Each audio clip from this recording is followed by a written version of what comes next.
Hello and welcome, everyone. I'm Marissa Kozlov. It's great to have you with us for today's eMarketer Tech Talk, where we host guests from all areas of media, ad tech, and martech.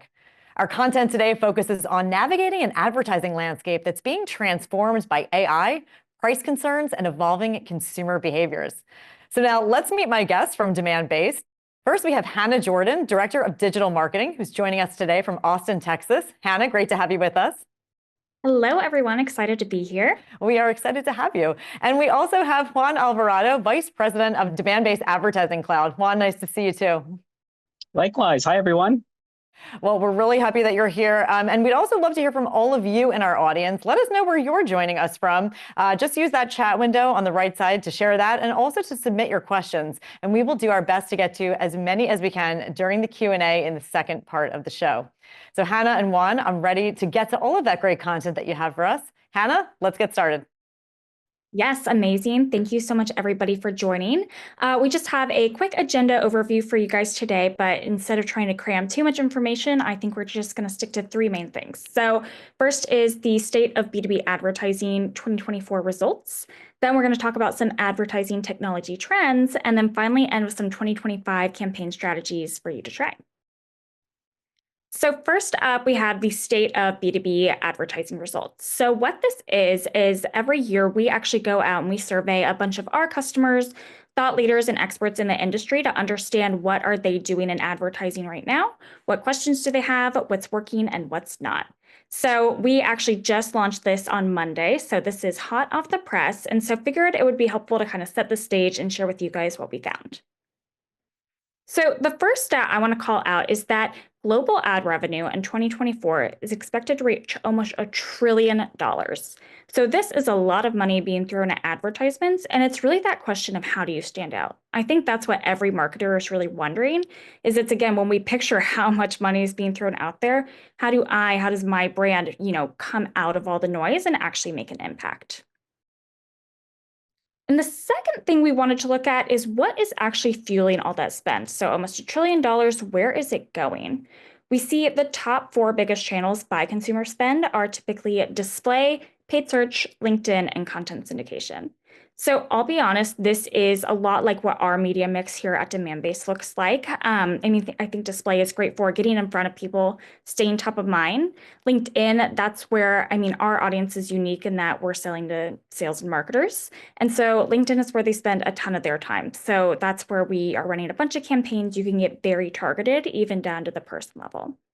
Paid search, I think, is a great place to capitalize on that, lower funnel intent. So it's someone who, when they're typing into the search bar themselves, like they're hungry, they're looking for that knowledge. You want to make sure you're there and can kind of answer whatever they're typing into Google. And then finally, content syndication. Again, I know as we'll talk when we look at how do we measure the success, but leads is still such a big way that we're looking at things. And so having that guaranteed number of leads, guaranteed cost per lead, I think is a tactic that a lot of people still rely on. Next, when we look at our overall advertising budget across our customers and different people, in the industry, the majority actually said that their ad budgets were staying the same, if not increasing. And I think this is just great to see because I think when the pandemic hit, we saw a lot of budgets that usually went to live events now got shifted into digital advertising. And so where we thought we might see any drop off, we've actually seen, these budgets hold steady, if not increase a little bit. So I think people have realized that, yes, you can throw a great event, but if you're not targeting them and staying in front of them after the event, then they're going to, you're not staying top of mind for them. They're going to go to another event and kind of forget. So it's really important to, again, just make sure that your brand is always at the forefront when they're doing their research. And then finally, this one is near and dear to my heart. It's how do you measure the success of your campaigns? No surprise here. Again, lead generation is a pretty big one at 46%. Click-through and conversion rates are up there too at almost 50%. And pipeline generation is the biggest at 55%. And I think all of these metrics are great. I think the biggest thing that I want to emphasize in this point here is that I would have loved to see all of these checked because I think based on the channel that you're using, you're going to have a different way that you should really measure the success of your campaign. if I'm running a brand awareness campaign, like hopefully I'm not goaling it on pipeline generation because that's just not realistic for what the goal of that campaign is. So I think like when you think about how you do want to measure your success, make sure you're thinking about the channel. So is this channel optimized for what I hope to achieve? And the audience on that channel. So is this audience right for this goal? If it's someone who's never heard of me and my brand, and I'm trying to get lead generation, is that really the right strategy? So just some high-level learnings at a glance from the report, which is out live now, and I think we have a link to share after this if anyone wants to dig in a little bit more. But one thing that we saw was over 57% of respondents say they are using an account-based strategy for their top-of-funnel advertising campaigns. I think this makes a ton of sense because top of funnel is typically where you have the highest volume of accounts. How are you prioritizing kind of which accounts to spend more on, which accounts to spend less on? I would love the next time that we do this report to say that people are using an account-based strategy throughout the full funnel. I think, when you get down into middle funnel, even especially like pipeline, seeing average deal size in your ABM accounts versus, your always on kind of worldwide accounts is really where you start to see some of the value of investing in these initiatives.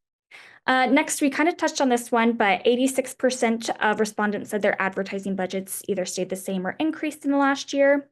85% said that they are spending the majority of their ad dollars on LinkedIn. This one surprised me a little bit because I think I would have assumed something like a Google search maybe. But I think if we think about, the shift to more of an account-based strategy, Google is a little bit wider of a net versus LinkedIn. You can start to get very targeted on the company level and on the person level. So I think, this amount of spend in LinkedIn does kind of reflect the want to be much more targeted in your campaigns. And then finally, 56% said data accuracy is one of the biggest challenges when it comes to understanding your impact. This one I can totally resonate with. I think it's super hard as marketers because we want everything to be data-driven, but we don't necessarily have the control in the systems like our CRM and our marketing automation platform and how are those set up. So then it makes it really tricky when we go and kind of evaluate it like, okay, well, what's working? If you don't trust the data in these other systems, how are you really going to evaluate it and use those learnings for your campaigns? So I mean, I'm very close to the marketing ops team. I feel like they get a little scared when they see me coming because I always have some sort of question for them, but we are very tightly aligned in the fact that I kind of dig in and understand how their platforms are set up. So that way, when I'm looking back and evaluating my results, I know what data I'm seeing. And then I can see like when something doesn't look right, like I feel confident bringing to them like, hey, something's off because I understand how it works. So I would say if you aren't already kind of like tied into what the marketing ops team is doing and how they're establishing all the things that are collecting this data, that would be an area where I would really start to dig in. So coming out of this report, I think there were really three big things that stuck out that are really top of mind and big trends for everybody going into the new year. So one is the power of AI, and I know we're all thinking shocker. I don't know about you guys, but I hear the word AI on every single call that I am on, every single LinkedIn post. I just hear it everywhere. We can't escape it. But I think really what we're all wondering is this is such a hot topic, but where should I really be using AI when it comes to my day-to-day? As a marketer, that's something like I struggle with because I'm like, yes, I see like it's really cool and it can come up with an image of a bear fighting a cat in space, but how should I actually be using it, in the B2B space? So I think that's something that we're all going to be kind of learning together. The second one is personalization. I think one study came out where, you can slash acquisition costs by 50%. So that's amazing. Like, of course, I want to personalize everything that's going on, but a lot of it's really manual right now. And so it's kind of understanding and playing around with, okay, how can we personalize, but at scale to where it feels like this very one-to-one approach. But again, we don't have one dedicated resource because, we're all trying to do more with less. And then finally, connected TV. So this is a bit of a newer channel, and I was surprised by this, but in 2027, it's expected to make up more than half of all TV revenue. So all of that money that, we think of when they go to things like the Olympics or Super Bowl ads, thinking that CTV, so think about, like Netflix, Hulu, Roku, advertising there is actually going to make up more of the spend. So this is obviously a huge trend that we are seeing if we're projecting that. And so I'm just excited to kind of see the shift in B2B, because right now when I'm watching, I don't see a ton of B2B ads, but I definitely think that that's going to change based on this data. So that's a lot of the things that came out of the report. And now I'm going to actually pass it over to Juan so he can talk a little bit more about the advertising technology trends he's seeing.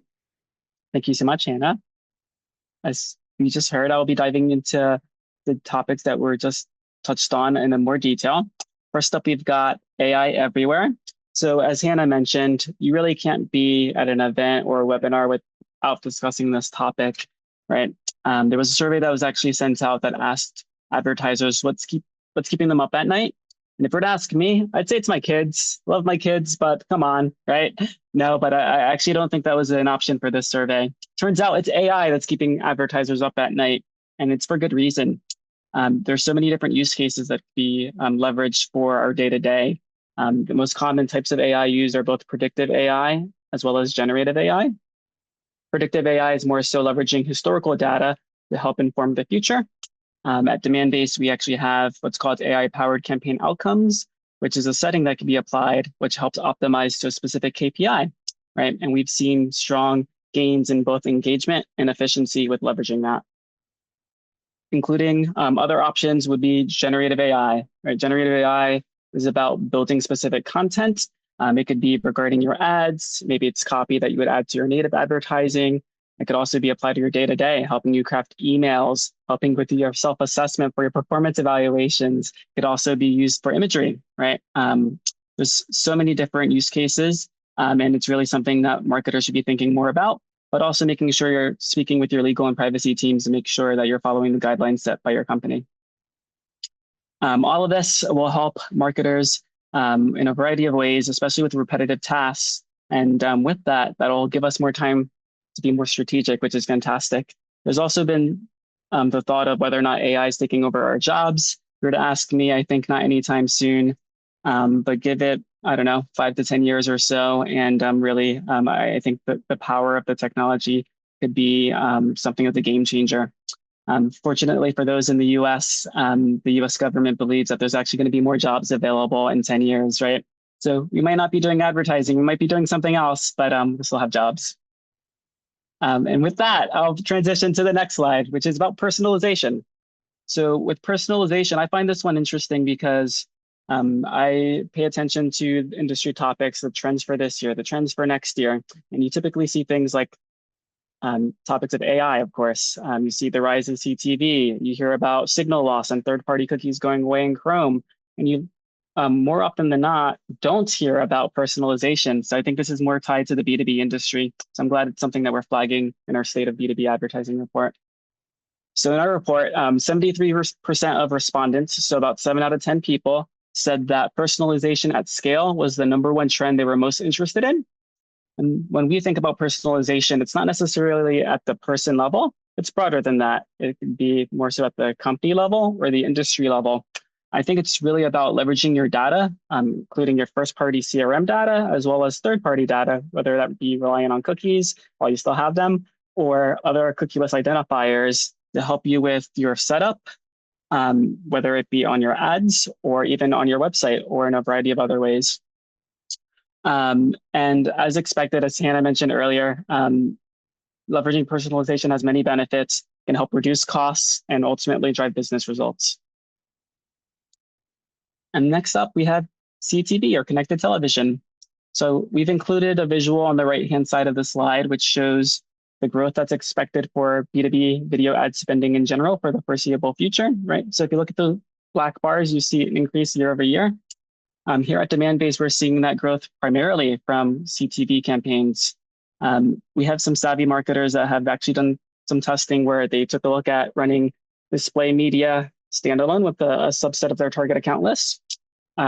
Separately, they grabbed another subset of their target account list and served them just CTV ads. And then in addition to that, the remainder getting both, right? Both display banners and CTV. And we actually saw benefits from running against multiple ad formats. the biggest metric we can point to is taking a look at something we call lift, which takes a look at traffic volume going to your website, right? And we saw that it was actually higher with running both ad formats. So all in all, definitely advocate for testing. We see that customers that leverage CTV tend to renew. They tend to extend their campaigns or launch new efforts, which is great. We're seeing the benefits of that ad format. And then we also call out the biggest barrier tends to be creative, but we know companies that can help. So definitely feel free to reach out to me. You can find me on LinkedIn and we can have a conversation about how we can get going here. But with that, I'm actually going to pass it back to Hannah to discuss 2025 campaign strategies. Yeah, so we've seen a lot so far around the state of B2B advertising report, what's going on, even on the tech side, kind of digging in a little bit deeper to some of those trends. And now it's like, okay, awesome, but how do we actually apply that to the campaigns that I'm going to run? And so the first way is kind of talking about, the AI portion. And so I think when people think of AI, they typically think of the generative AI aspect. So writing ad copy for you. I am kind of a data nerd, so I love the actual data trends, identification, analysis of everything. So the AI portion that I'm super excited about is actually more towards that. So this is demand-based specific campaign outcomes, but I guarantee we're going to start seeing more across other channels. And so really what it can do is look at trends and identifying the past data, like, okay, what's actually driven these accounts to have more intent? And so how can we replicate that going forward? So for example, one way I would want to run this is looking at my audience who are accounts in our ICP, as you can see by the criteria defined there. They're the most qualified. So this is another instance of an AI model where we're looking at what are your ideal customers that you've uploaded? What are the attributes that make up them? So how many employees do they have? What's their revenue? Where are they located? What industry are they in? And it's going to say, okay, of your ideal customers, these accounts match them at least 75% or more. So it's looking at what are the most qualified of my ICP. And then I'm also going to look at, okay, these are great accounts, but they're not showing intent on my products. So how do I get in front of them and make them aware of me and my brand? Then I would use this audience list in my display campaign where I'm going to use the AI campaign outcome of grow intent and awareness. And so then I'm going to deliver my ads in a specific way to these accounts that aren't yet showing intent with the goal of growing this intent and ultimately engaging them on my website.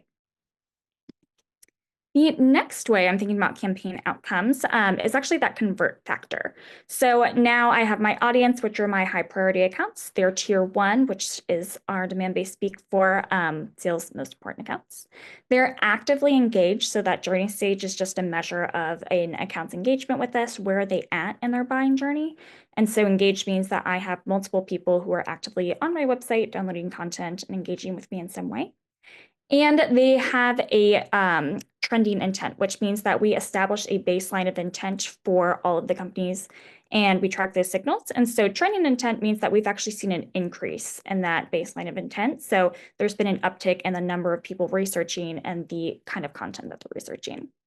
So now the outcome that I would want to be, it wouldn't be to grow intent and awareness. They're already showing increased intent. I want to drive website engagement. They're engaging with me. I want to make sure they continue to do that. And then how do I take it one step more? So we actually partner and use a company called Qualified for our web chat. And they have a solution that is all around offers. So this particular offer is based on when someone clicks on a display ad from Demandbase, it's looking at that UTM. When a website visitor has that UTM and they start to show exit intent, like they're about to leave the site, it's actually going to pop up this offer that's like, hey, before you go, do you want to book a meeting with us to see a customized view of how Demandbase looks for you? So it's growing that intent, then capitalizing on that intent and bringing them to the website, and then finally converting that visitor to then take the meeting with us too. So how do we kind of progress the sales cycle velocity using these AI outcomes? The next thing that we touched on was CTV. So I'm super excited about CTV. Again, I think it's really flashy. If I'm watching TV and I see a B2B company, I'm like, dang, that's cool. So I'm trying to use it in a variety of different ways. The first one is really top of funnel.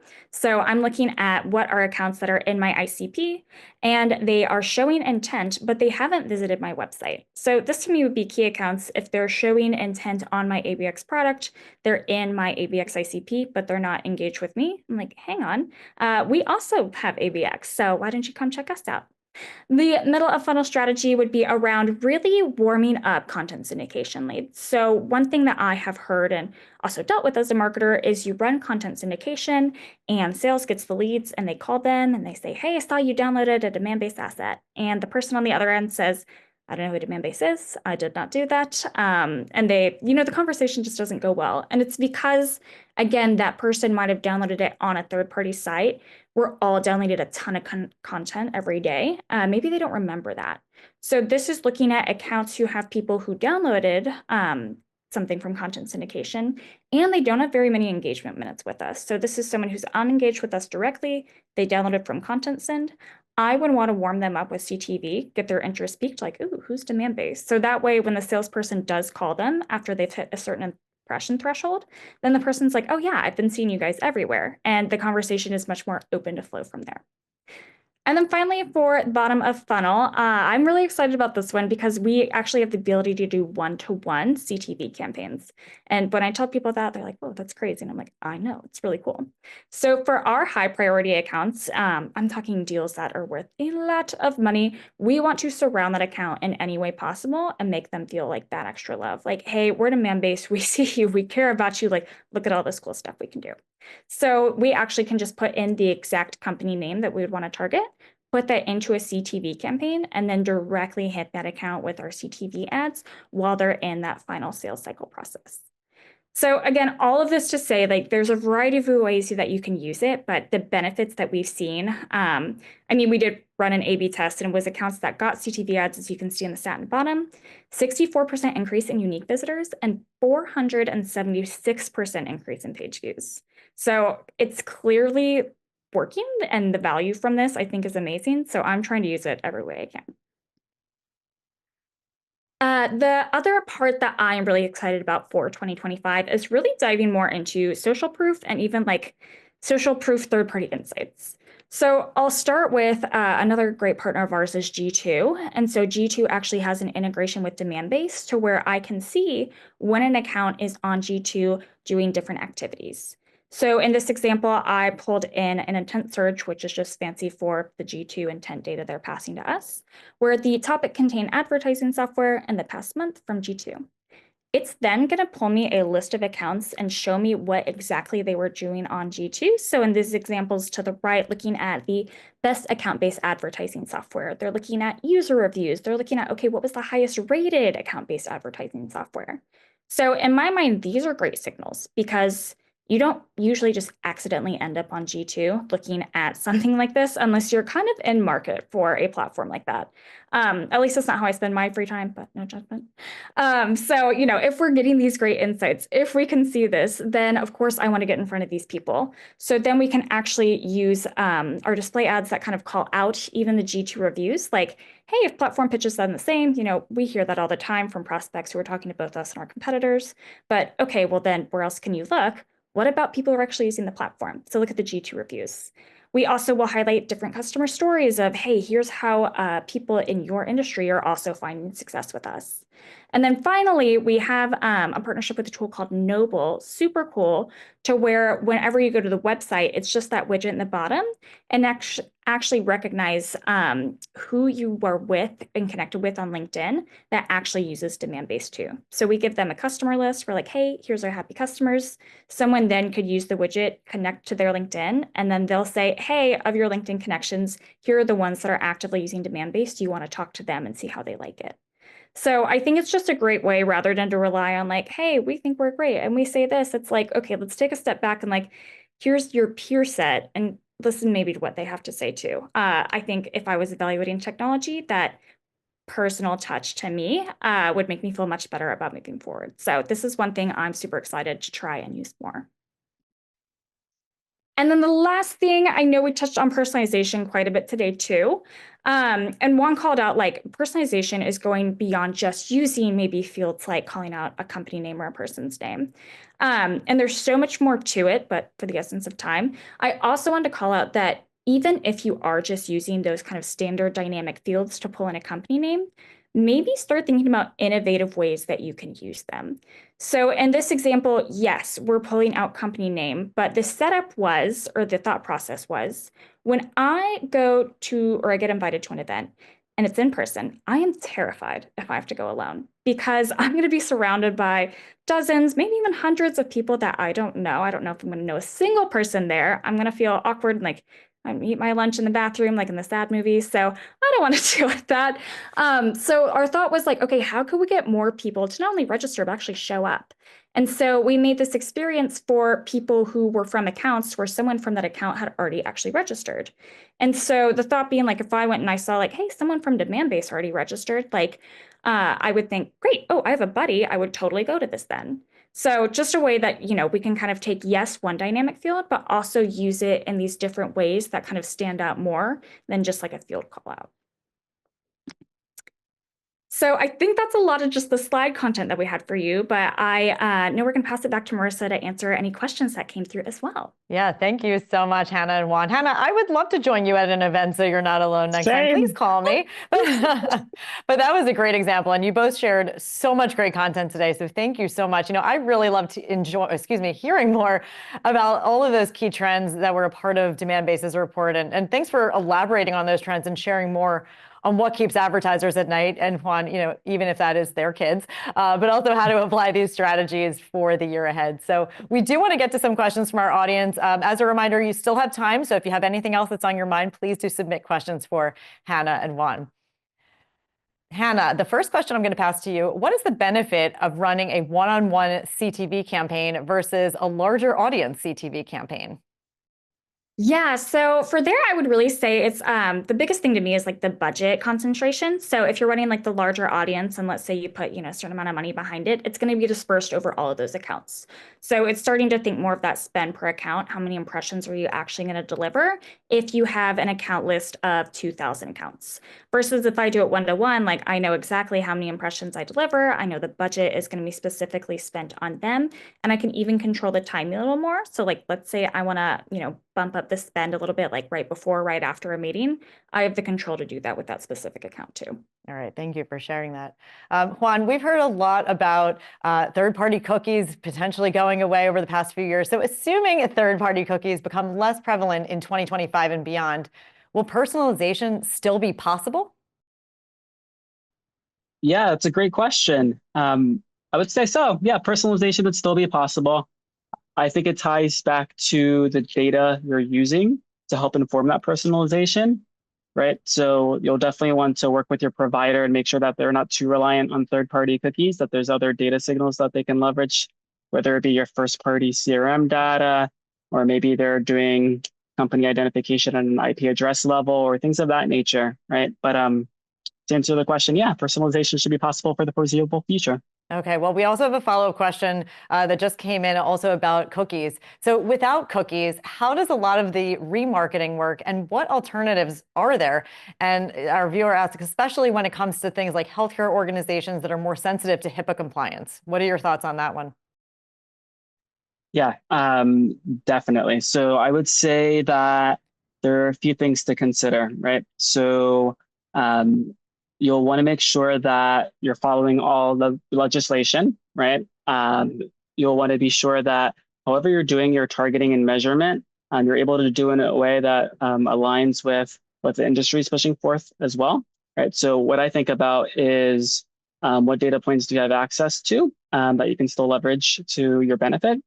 And with the remarketing, maybe things will be broader, right? I think of it from a B2B lens, where I think this actually helps the B2B industry as a whole, that a lot of what we do is actually not one-to-one targeting, which a lot of site retargeting typically focuses on. What we do here is more out of an account level. And because of that, I think B2B companies like Demandbase and others are better positioned for that cookieless future. So I would say there's a lot of considerations, but hopefully that helps. Yeah, thank you so much for that. There's always some nuances when it comes to industry specific. So thank you for providing that additional detail.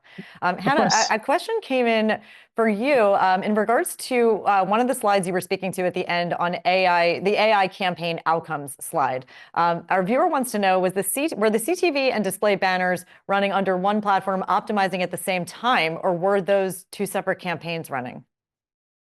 Yes. So those were two separate well, they were running under the same platform. We ran them under the Demandbase platform.